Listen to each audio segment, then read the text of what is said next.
feels like overnight, all of a sudden we have thousands of people talking and thinking about textual criticism after Wes Huff's interview on the Joe Rogan podcast, Alex O'Connor's criticism of what he shared. Like, so many people have stepped into this conversation about textual criticism. And of course, maybe your algorithm's different than mine. But if you're anything like me, you see this come up and you feel so limited in your knowledge. After all, who wants to spend years and years studying Greek? I spent years and I don't even feel like I have the ability to take part in these conversations. Dan Wallace, New Testament textual critic, welcomed us into his personal home library and has been sharing with us wisdom, advice, and all about his work preserving and translating the biblical manuscripts. Today in particular, we get to look at what's on his desk, hear more about translation and the issues with like textual criticism. He even touches on biblical canon. So join me as we get to see all the behind the scenes work of what a real textual critic does.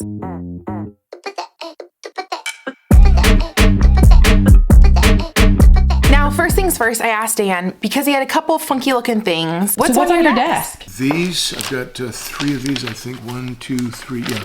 There's 3 leaves of printed Bibles before the year 1500. A book published before 1500 on a printing press, of course, is known as an incunabule or incunabula. Think incubation. It's the beginning of the printing era. Gutenberg's Bible, the Latin Vulgate, came out, we think, about 1454. I think this one of John, biblical text and commentary, was done in 1495. I've got some others that are earlier, but these are not part of Gutenberg's Bible. That would be about $100,000 for one leaf. Oh, okay. Yeah. Wow. But there are other printings before 1500. I've always wanted to own an incunabulon, so to get these leaves, which were not cheap. So, early printed Bibles. This is papyrus leaf that I got in Cairo, and you can actually tell if it's real papyrus because a lot of fake papyrus leaves use banana leaves. So you just have to lick it. That doesn't taste at all like banana. It's a little salty. On papyrus rolls or scrolls, the writing was always on the inside along with the horizontal fibers. This was just the outside of it. And it's much harder to write this way with vertical fibers, you see. Mm-hmm. So a roll would be rolled up like this, and the longest scroll or roll that would be usable for a book would be about 35 feet long. The Gospel of Luke and the Book of Acts would each be about 28 feet. So you couldn't put another book on there unless it's like Philemon or something. It's interesting that our New Testament books were all written on rolls. Luke and Acts, I think, were meant to be 2 volumes of the same book. It's just that they couldn't be because this was the only book form that was available. But I think they were sent to Theophilus at exactly the same time. What's very interesting is once we get the Codex form of book, that Christians adopted it really before anybody else. It's the first time you could put more than one gospel in the Codex. And it raised a question. What's the order that we should have? We think Matthew, Mark, Luke, and John. It's actually not the oldest order. The oldest order that we've found is Matthew, John, Luke, and Mark. Once you get the Codex form, now you got Paul's 13 letters. What's the order going to be? It's always been Romans first, if I'm not mistaken. But Hebrews has floated. There's other books that have floated. Same thing with the Catholic epistles. Revelation is not always the last book in a codex. There's a 9th century codex that has a complete Bible, a complete New Testament, with commentary. And after Revelation, it has Paul's letters.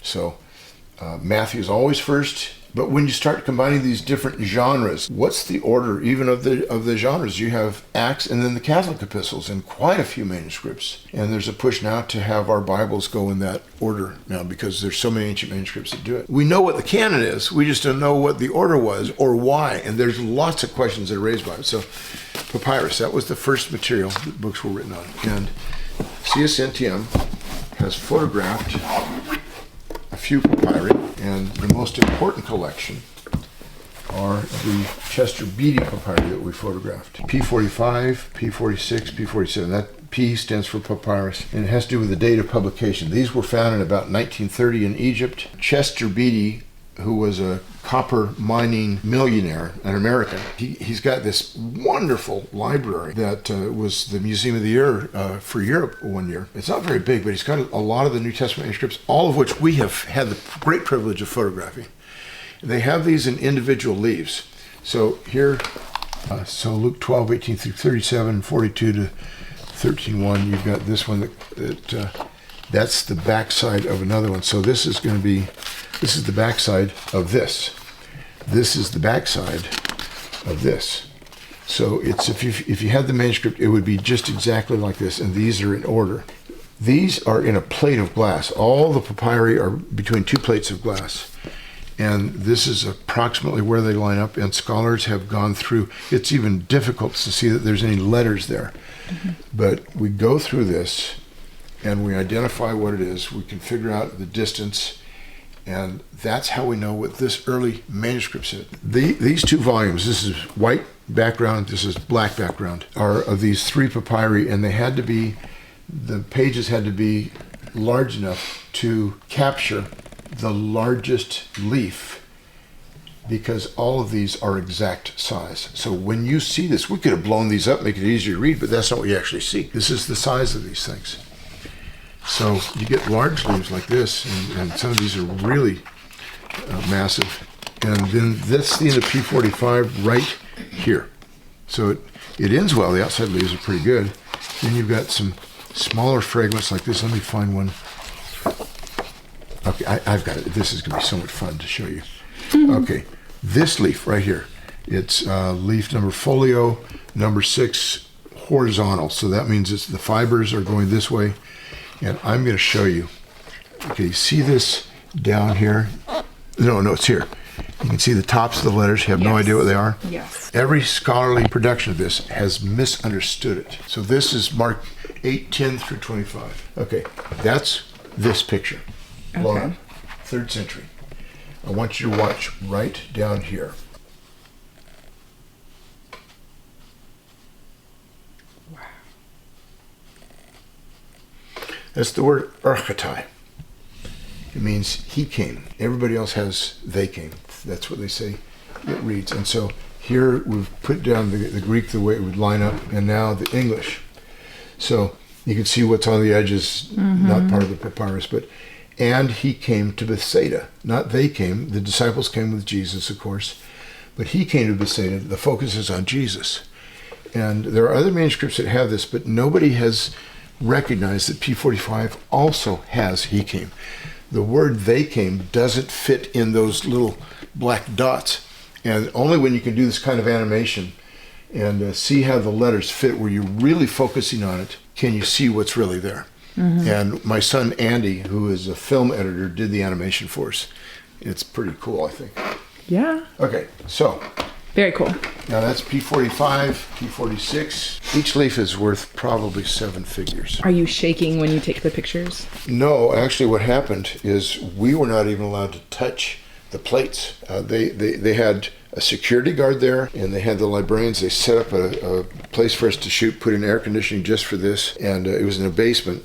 And they had the leaves in their plates on a tray that they brought down, I believe, with an armed guard.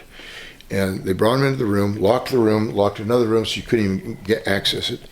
And this librarian says, okay, everybody stop, don't move. I'm taking a plate out and putting it on the camera. We had two cameras, maybe four cameras running. Maybe, I can't remember exactly, but they'd stop, they'd swivel, take 2 steps, lay it flat on the camera stand.